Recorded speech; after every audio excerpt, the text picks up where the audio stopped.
How's it going, guys? So, I wanted to take a minute to talk about really the labor market and the confusion I see around whether or not it's actually healthy or maybe it's actually just like deteriorating. And if you know my position on things, which I don't really consider it my position, I just think that's what's happening.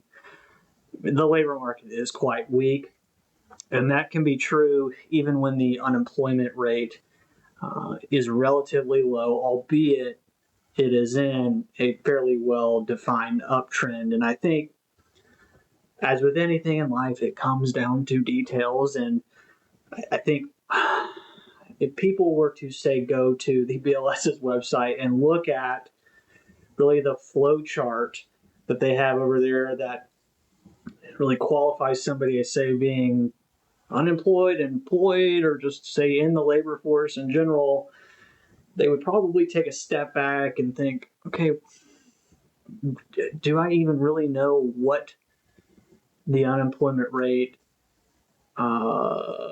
means, and how is it really calculated, and what could influence it?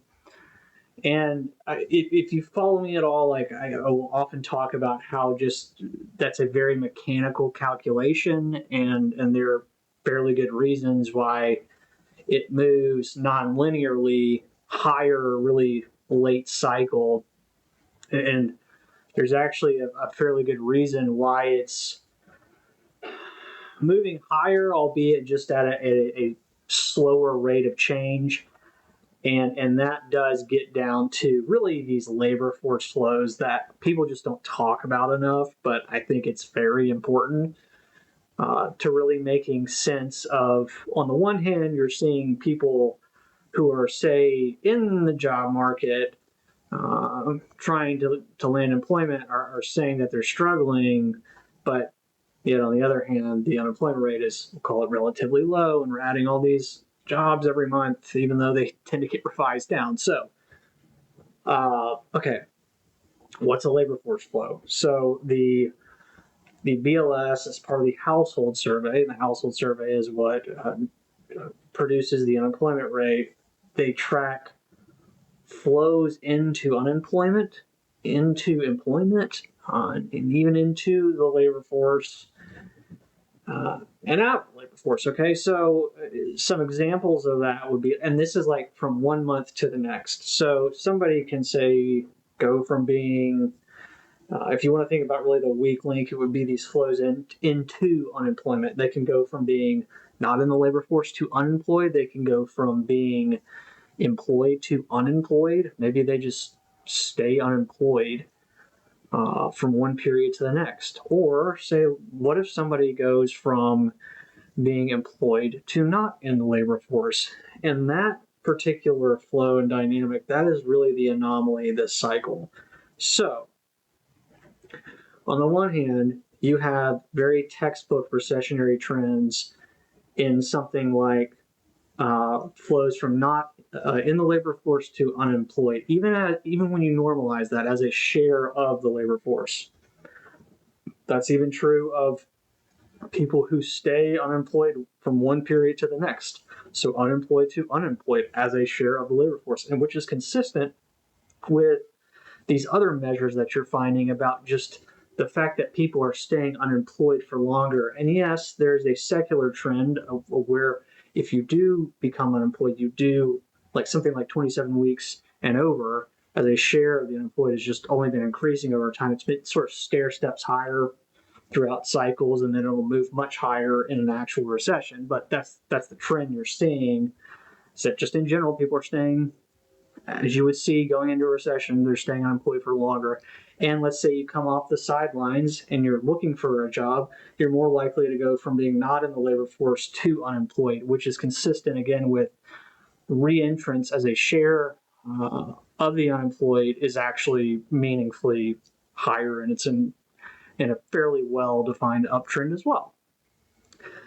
So, but really the anomaly here is this flow from being employed to not in the labor force. Well, what circumstances would that something like that happen. You could retire. Maybe you decide to go back to school. Maybe you have something like within the household that you're attending to, and so you just drop out of the labor force.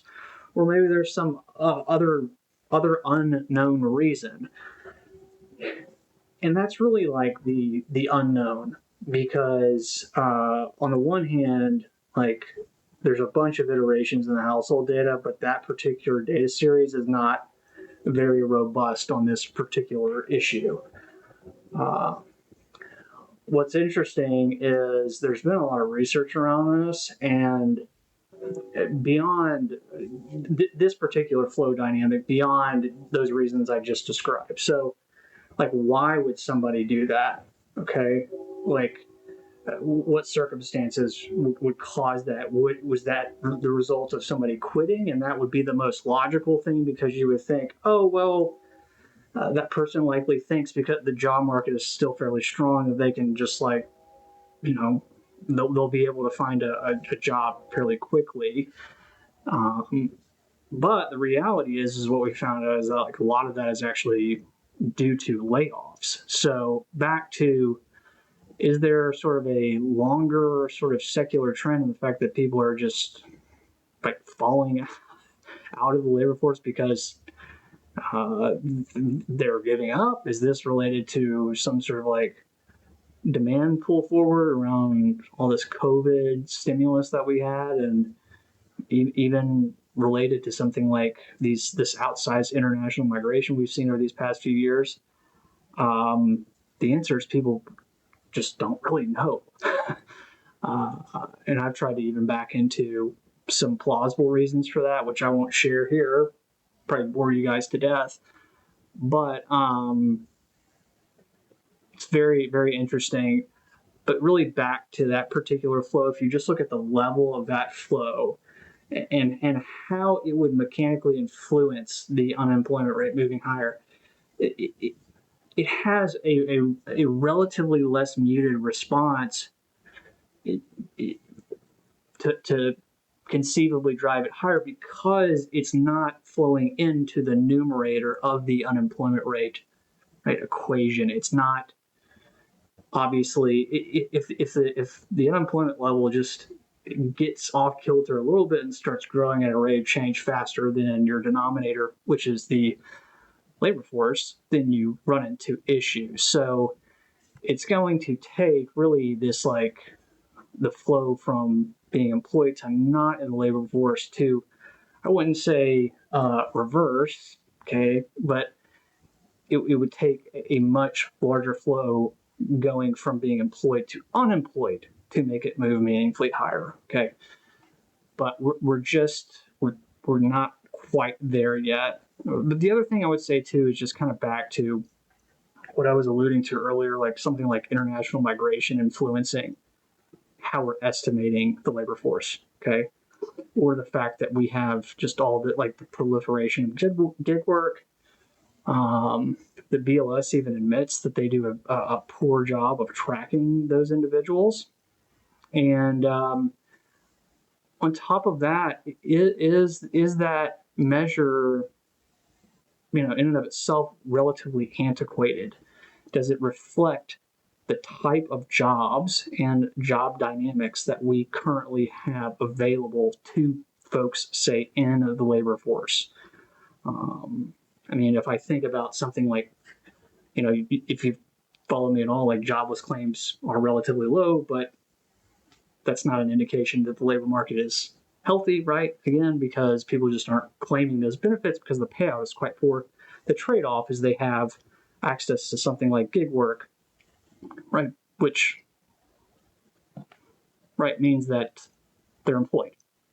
So does that make sense? First off, the unemployment rate is one measure, okay?